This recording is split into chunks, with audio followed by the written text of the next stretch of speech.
Hello students, welcome to Raj Academy. So today we will discuss exercise 5.1 of arithmetic progression. हमने arithmetic progression का concept वाला video हमने डाल चुके हैं, वो पहले पार्ट में है, आप लोग देख लेना। मैंने डिस्क्रिप्शन बॉक्स में टेलीग्राम का लिंक दिया है, आप ज्वाइन कर लेना ताकि सारे वीडियो आप लोगों को पास सीरियल आ जाए। तो चलो फटाफट से शुरू करते हैं एक्सरसाइज 5.1। सो क्वेश्चन नंबर 1 क्या बोल रहा है, देखो question number 1, in which of the following situation does the list of number involve that make an arithmetic progression and why. इसका मतलब क्या है, यहाँ पे एक सिचुएशन हमें गिवन है, यहाँ पे पूछ रहा है वो कौन सा एपी में है और क्यों है। क्यों होगा एपी में, अगर हमें पता है एपी में एक नंबर कैसे रहेगा, अगर उन दोनों के बीच common difference, two consecutive term के बीच कॉमन डिफरेंस सेम रहता है तो वो ही एपी में रहता है। तो इस सिचुएशन को हम पहले डिकोड करते हैं। देखो, the taxi fare after each kilometre when the fair is 15 rupees for first kilometre. मतलब पहला किलोमीटर के लिए वो 15 रुपीज़ लेता है, बाकी 8 रुपीज़ लेता है पर ईच किलोमीटर। एडिशनल अगर 1 किलोमीटर से आप ज़्यादा जाते हो तो 8 रुपीज़ लेता है पर किलोमीटर, लेकिन पहला किलोमीटर के लिए वो लेता है 15 रुपीज़। तो इसे पहले कन्वर्ट करते हैं। सपोज एक पैसेंजर 1 किलोमीटर जाता है, 1 किलोमीटर अगर डिस्टेंस कवर करेगा तो वो कितना रुपीज़ लेगा, 15 रुपीज़। ओके, अगर वो 2 किलोमीटर जाता है तो क्या होगा, पहले किलोमीटर के लिए कितना लेगा, 15 रुपीज़। उसके बाद एडिशनल, और देखो 1 किलोमीटर चला गया और कितना किलोमीटर बचा, 1 किलोमीटर बचा, तो 1 किलोमीटर में कितना लेगा, 8, दैट इज 23। सपोज वो 3 किलोमीटर डिस्टेंस मूव करता है, 3 किलोमीटर के लिए पहले क्या होगा, 1 किलोमीटर के लिए कितना लेगा, पहला 15 रुपीज़, बाकी कितने किलोमीटर बच गया, 2 किलोमीटर। मतलब 1 किलोमीटर को वो कितना लेगा, 8 रुपीज़, 2 किलोमीटर को कितना लेगा, 2 × 8, दैट इज 15 + 16 = 31। यहाँ पे देखो हमने 3 टर्म हमें मिल गया। अब चेक करेंगे ये एपी में है या नहीं। एपी में चेक करने के लिए हम क्या चेक करेंगे, उसका कॉमन डिफरेंस चेक करेंगे बिटवीन 2 सक्सेसिव टर्म। सो मैं कॉमन डिफरेंस पहले निकाल लेता हूँ, D. Suppose this is A1, this is A2 and this is A3।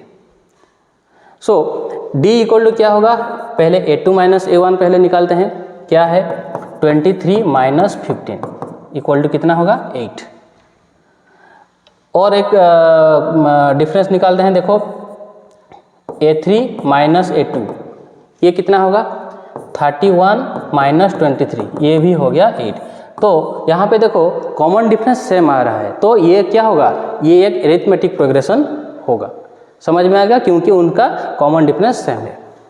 और एक नंबर देखते हैं, the amount of air present in a cylinder when A vacuum pump removes 1/4 of the air remaining in the cylinder eight A time.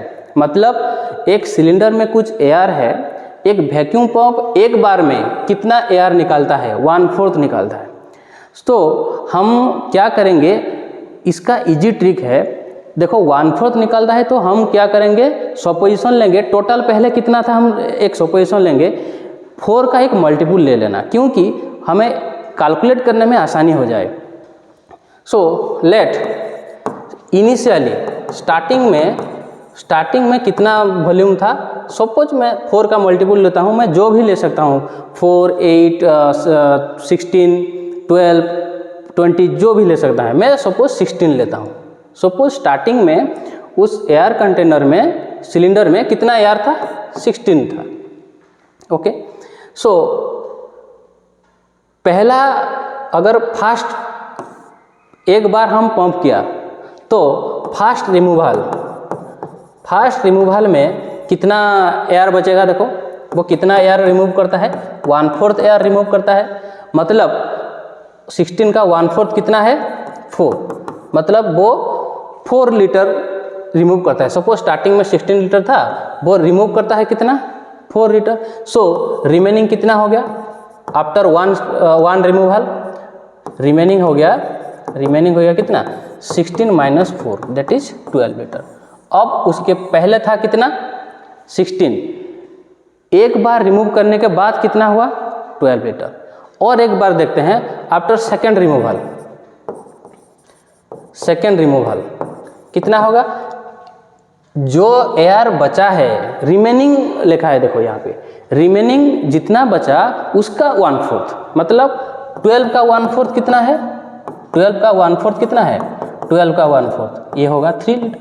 सो अब कितना बचा, अब remaining आया कितना 12 माइनस 3 दैट इज 9 लीटर। समझ में आ गया।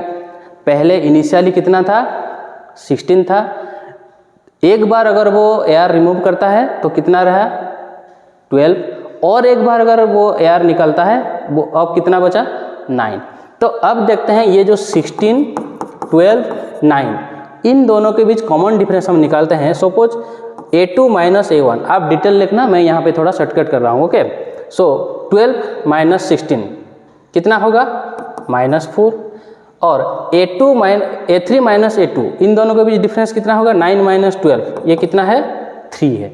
तो देखो यहाँ पे कॉमन डिफरेंस सेम नहीं हो रहा है, इसका मतलब ये सिचुएशन AP में नहीं होगा। समझ में आ गया। Next question, the cost of digging a well after every metre of digging when it cost Rs 150 for fast metre. मतलब एक कुआं खोदना का काम है, फास्ट पहला मीटर अगर वो खुदाई करेंगे तो कितना पैसा लगेगा 150 रुपीज़, उसके बाद 50 rupees for each metre. Okay, उसके बाद एडिशनल क्या लेंगे 50 rupees. Okay, so suppose 1 metre का डिगिंग हुआ तो कितना पैसा लगेगा 150। समझ में आ गया। अगर 2 मीटर का डिगिंग करते हैं तो पहला मीटर के लिए कितना हुआ 150, और कितना मीटर बचा 1 मीटर चला गया और 1 हो गया, और 1 के लिए कितना लेगा 50 रुपीज़, सो हो गया कितना 200 रुपीज़। अगर वो 3 मीटर डिगिंग करता है तो कितना होगा, देखो पहला मीटर के लिए 150 और कितना मीटर बचा 2 मीटर, सो 1 मीटर के लिए 50 रुपीज़, सो 2 मीटर के लिए 2 × 50, सो इसका वैल्यू कितना होगा 250। समझ में आ गया। तो अब देखेंगे इसको A1, इसको A2, इसको A3। सो अब क्या करेंगे A2 minus A1 that is 200 minus 150, इसका वैल्यू कितना आएगा 50 आएगा, इन दोनों के बीच कॉमन डिफरेंस। उसके बाद A3 माइनस A2 में निकालूंगा, क्या होगा 250 माइनस 200 दैट इज ये भी हो जाएगा 50।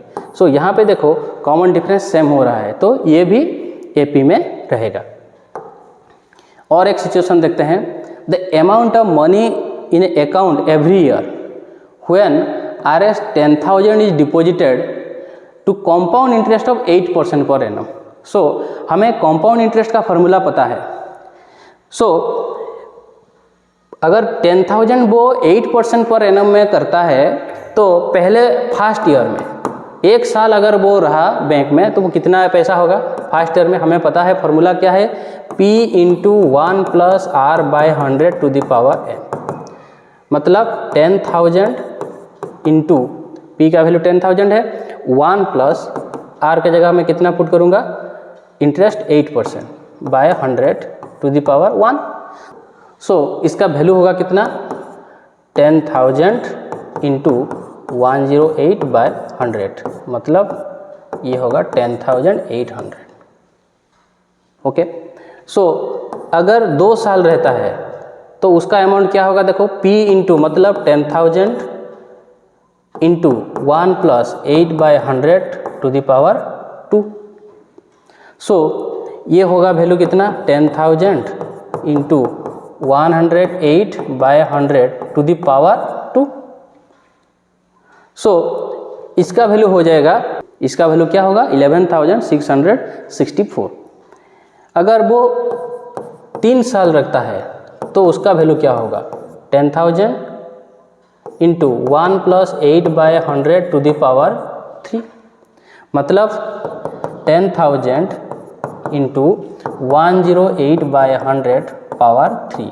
सो आप कैलकुलेट कर लेना इसको, इसका वैल्यू आएगा 12,597.12 ये होगा। अब चेक करेंगे क्या उनका कॉमन डिफरेंस चेक करेंगे। चलो इसको मान लेते हैं A1, एंड इसे मान लेते हैं A2 एंड इसे मान लेते हैं A3। कॉमन डिफरेंस निकाल के देखते हैं। A2 माइनस A1 इसका वैल्यू क्या होगा? इसका वैल्यू होगा 864।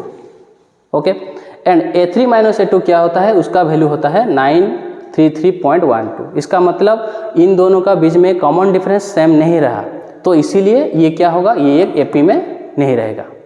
Let's move to question number 2। Right the first 4 terms of an AP। यहाँ पे देखो A और D गिवन है और क्या है? 4 टर्म लिखना है। ओके, सो मैं एक क्वेश्चन को डिटेल्स कर देता हूँ और बाकी क्वेश्चन को मैं थोड़ा शॉर्टकट में, ताकि वीडियो लंबा ना हो। ओके, सो पहला क्या होगा? फर्स्ट टर्म A1 क्या होता है? A के बराबर होता है, ये होगा 10। सेकेंड टर्म मतलब A plus D, so A plus D क्या होगा? 10 plus 10 that is 20। Third term क्या होगा? A प्लस 2D मतलब 10 प्लस 2 इंटू D का वैल्यू 10, तो ये कितना होगा? 30। सो फोर्थ टर्म क्या होगा? फोर्थ टर्म क्या होगा? A प्लस 3D मतलब 10 प्लस 3 इंटू 10, ये होगा कितना?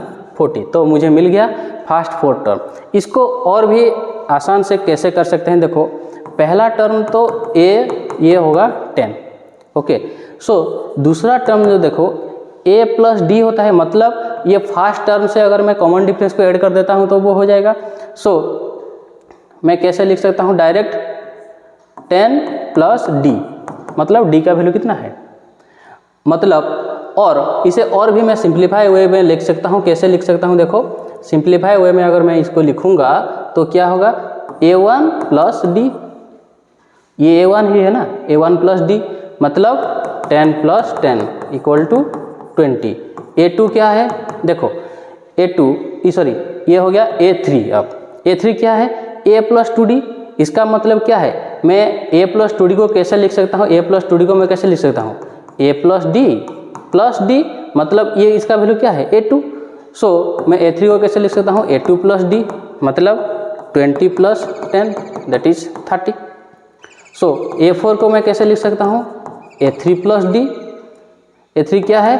30 प्लस 10 दैट इज 40। आप जो वे में कंफर्टेबल हैं उसे करना। सो यहाँ पे देखते हैं, देखो फर्स्ट टर्म क्या होगा? फर्स्ट टर्म है A1 इक्वल टू क्या? A that is -2। Second term क्या होगा? A1 plus D that is -2 plus D का वैल्यू कितना है यहाँ पे? 0 दैट इज -2। A3 क्या होगा? A2 प्लस D मतलब A2 का क्या value? -2 plus 0 that is -2। A4 क्या है? A3 plus D that is -2 plus 0 equal to -2। देखो यहाँ पे सारे टर्म सेम हो गया, कोई दिक्कत नहीं। हमारा रूल यही है, कॉमन डिफरेंस सेम होना चाहिए, चाहे वो 0 हो, 1 हो, 2 हो और नेगेटिव नंबर हो, कोई मतलब इससे नहीं है। नेक्स्ट, यहाँ पे भी A1 क्या होगा? A1 तो फर्स्ट टर्म है 4। A2 क्या होगा? अब लिखना A1 प्लस D मतलब 4 प्लस D का वैल्यू क्या है? -3 that is +1। Okay, so A3 क्या होगा? A2 plus D। A2 क्या है? 1 प्लस D क्या है? -3 दैट इज -2। एंड A4 क्या है? A3 से फिर से मैं D ऐड कर दूंगा, सो -2 प्लस -3 दैट इज -5। तो मुझे मिल गया 4 term. Okay, let's move to question number IV। यहाँ पे भी वही बात सेम है। सो A1 हो गया -1। A2 कितना होगा? मैं A1 से D को ऐड करूँगा दैट इज -1 प्लस हाफ, ये हो जाएगा कितना? -2 plus 1 that is -half. So A3 कितना होगा?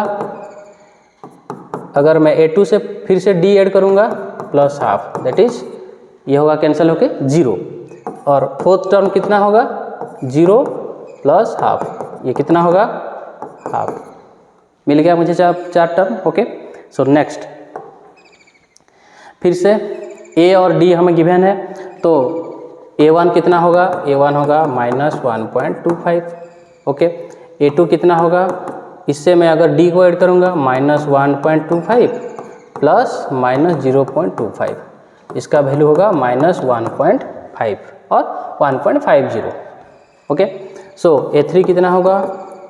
-1.50 प्लस -0.25 मतलब -1.75 और A4 कितना होगा -1.75 प्लस -0.25 इसका वैल्यू होगा -2.00।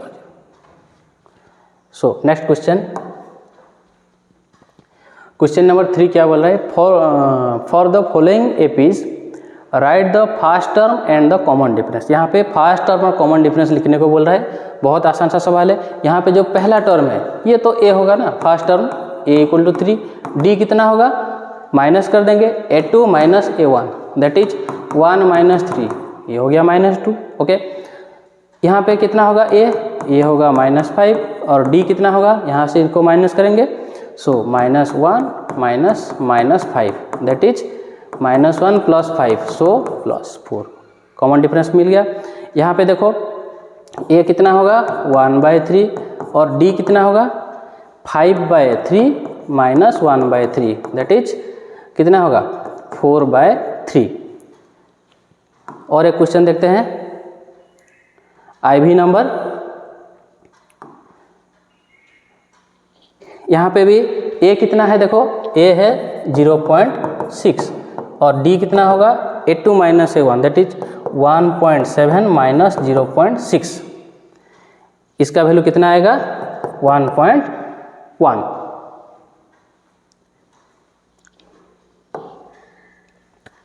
सो क्वेश्चन नंबर 4 क्या बोल रहा है, which of the following are APs. यहाँ पे कौन सा वो सीरीज है और सीक्वेंस है जो कि एपी में है।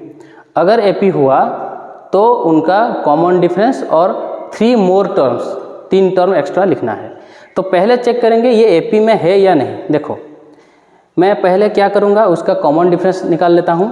यहाँ पे देखो a2 - a1, यहाँ पे a2 - a1 कितना होगा, a2 - a1 अगर 4 - 2 कितना होगा 2।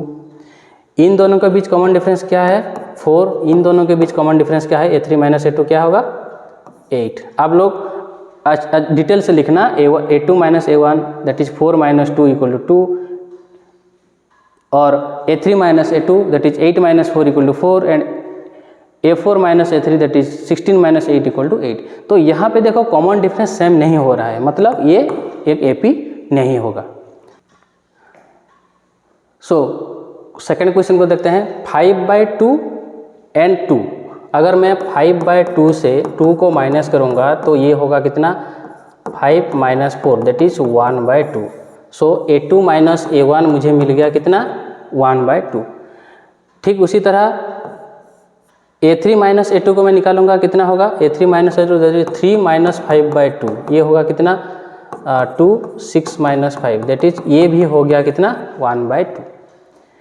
और एक टर्म चेक करते देखो ये दोनों सेम आ रहा है, फिर से ये दोनों को हम माइनस करेंगे दैट इज 7/2 - 3 = 2 7 - 6 दैट इज 1/2। मतलब यहाँ पे देखो 1/2 1/2 1/2 ये सेम हो रहा है। तो नेक्स्ट 3 टर्म क्या होगा, मतलब यहाँ पे 4 टर्म है। सो a5 कितना होगा, a4 से मैं d को ऐड कर दूंगा। a4 कितना है देखो 7/2 है प्लस हाफ दैट इज 8/2 मतलब 4। a5 कितना होगा 4 से फिर से मैं हाफ ऐड कर दूंगा तो कितना होगा 9/2। सो a6 कितना होगा 9/2 plus half that is 10/2। So next 3 term हो गया। तो क्वेश्चन नंबर 3 क्या बोल रहा है, देखो यहाँ पे मैं क्या करूँगा a2 - a1 निकालूंगा तो क्या होगा -3.2 -1.2 मतलब -3.2 + 1.2। सो इसका वैल्यू क्या होगा, इसका वैल्यू होगा -2। ओके, सो अब क्या करेंगे a3 - a2 मतलब -5.2 -3.2। सो -5.2 + 3.2 इसका वैल्यू होगा अभी -2। और क्या करेंगे a4 - a3 दैट इज -7.2 -5.2 मतलब -7.2 माइनस हो गया कितना प्लस ये होगा 5.2 मतलब इसका भी वैल्यू आ जाएगा -2। सो यहाँ पे कॉमन डिफरेंस सेम हो रहा है तो ये एपी में है। नेक्स्ट 3 टर्म क्या होगा देखो कॉमन डिफरेंस को ऐड करके चलेंगे। सो A5 कितना होगा देखो, -7.2 -2, ओके, कॉमन डिफरेंस -2 है, सो -9.2। ठीक उसी तरह A6 कितना होगा, -9.2 -2 दैट इज -11.2। और A7 कितना होगा, -11.2 -2 that is -13.2। Okay, so next question, यहाँ पे भी अगर इसको माइनस करेंगे A2 - A1 तो क्या होगा, -6, ये माइनस ऑफ -10 दैट इज -6 + 10, इसका होगा कितना, 4। ठीक उसी तरह इसको अगर हम माइनस करेंगे तो क्या होगा, देखो -2 माइनस ऑफ -6, इसका भी वैल्यू कितना होगा, 4, क्योंकि माइनस माइनस +6 होगा। सो इसको भी अगर माइनस करेंगे तो कितना होगा, 2 माइनस ऑफ -2 दैट इज ये भी होगा 4, मतलब ये एक AP में है। तो नेक्स्ट 3 टर्म कितना होगा, लास्ट टर्म कितना है 2, कॉमन डिफरेंस कितना आ रहा है 4, सो A5 कितना होगा 2 + 4 दैट इज 6, A6 कितना होगा 6 + 4 दैट इज 10, और A7 कितना होगा 10 + 4 दैट इज 14। समझ में आ गया।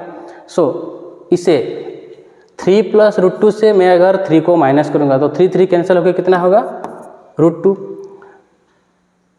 3 + √2 और 3 + 2 √2, इसको भी मैं अगर माइनस करूंगा तो क्या होगा, 3 कैंसिल, 2 √2 से √2 जाएगा तो ये भी होगा √2। अब 3 + 3 √2 प्लस 3 + 2 √2, इसको भी अगर हम माइनस करेंगे तो इसका भी कॉमन डिफरेंस होगा कितना, √2। सो ये AP में है। सो नेक्स्ट टर्म क्या होगा, यहाँ पे सिर्फ √2 ऐड करके चलेंगे, 3 + 3 √2, उसके बाद मैं अगर √2 ऐड करूँगा तो क्या होगा, 3 + 4 √2। आप ऐसे करना, मैं डायरेक्ट लिखता हूँ 3 + 4 √2, नेक्स्ट टर्म कितना होगा 3 + 5 √2, नेक्स्ट टर्म कितना होगा 3 + 6 √2। नेक्स्ट 3 टर्म मिल गया मुझे। अब देखो अगर मैं इन दोनों को माइनस करूँगा तो कितना होगा, 0.02, समझ में आ गया। अगर इन दोनों को मैं माइनस करूँगा तो कितना होगा, 0.002। देखो यहाँ पे कॉमन डिफरेंस पहले से ही इक्वल नहीं हो रहा है, तो ये एक AP नहीं होगा।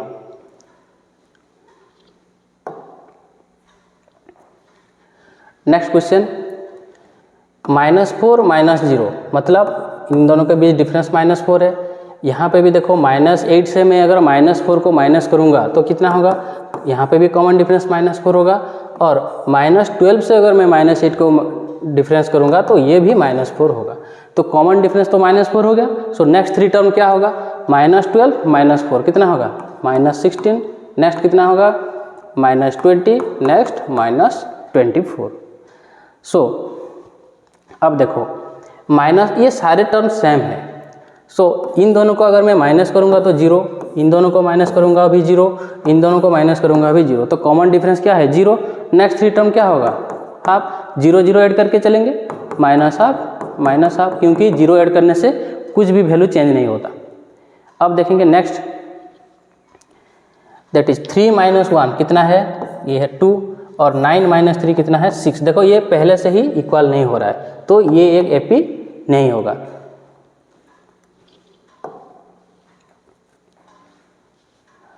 नेक्स्ट टर्म देखो 2A - A, इसका वैल्यू है A, 3A - 2A, इसका वैल्यू भी A, और इन दोनों के बीच डिफरेंस भी A। So common difference A हो रहा है तो यहाँ पे सिर्फ A ऐड करके चलेंगे। नेक्स्ट टर्म कितना होगा, 5A, 6A, नेक्स्ट कितना होगा 7A। इसको देखो, इसका डिफरेंस क्या है, A² - A that is A × A - 1। Okay, इन दोनों का बीच डिफरेंस क्या है, AQ - A², मतलब A² × A - 1, क्योंकि इन दोनों का वैल्यू क्या है, इक्वल नहीं है, सो ये AP नहीं होगा। अब इसे थोड़ा आसान करके लिखते हैं। देखो √2, √8 को मैं कैसे लिख सकता हूँ, 2 √2, √18 को मैं कैसे लिख सकता हूँ, 3 √2, √32 को मैं कैसे लिख सकता हूँ, 4 √2, ऐसे है। तो ये क्लियरली हमें पता चल रहा है कि ये AP में है, क्योंकि इन दोनों को माइनस करूँगा तो डिफरेंस आएगा कितना, √2, अगर मैं इन दोनों को माइनस करूँगा तो डिफरेंस आएगा कितना, √2। सो इन सारे नंबर में कॉमन डिफरेंस क्या है, √2 है। तो नेक्स्ट 3 टर्म क्या होगा, 5 के बाद 4 के बाद कितना होगा, 5√2, 6√2, 7√2। ओके,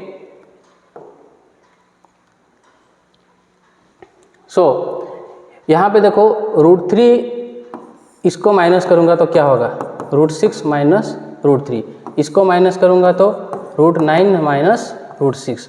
ये दोनों कभी भी सेम नहीं है, तो ये एपी में नहीं होगा। अब देखो इसको कैसे लिखेंगे, 1, ये क्या होगा 9, ये क्या होगा 25, ये होगा 49। मतलब इन दोनों के बीच डिफरेंस 8 है, इन दोनों के बीच डिफरेंस 16 है, तो ये भी एपी नहीं है। अब देखेंगे आखिरी क्वेश्चन, ये होगा 1, 5 का स्क्वायर कितना है 25, 7 का स्क्वायर है 49 एंड 73, ये ऐसे है। सो 25 माइनस 1 इसका कॉमन डिफरेंस है 24, 49 माइनस 25 इसका भी होगा कितना 24, और 73 माइनस 49 कितना होगा 24। सो नेक्स्ट 3 टर्म क्या होगा, 73 प्लस 24 97, नेक्स्ट टर्म क्या होगा 97 प्लस 24 11 121, सो 121 प्लस 24 ये होगा कितना 145। सो नेक्स्ट 3 टर्म मुझे मिल गया। So students, exercise 5.1 is completed. अगर आप लोग सारे वीडियोस सीरियल देखना चाहते हैं तो टेलीग्राम डिस्क्रिप्शन बॉक्स में जाइए और टेलीग्राम चैनल हमारा ज्वाइन कर लीजिए। Thanks for watching.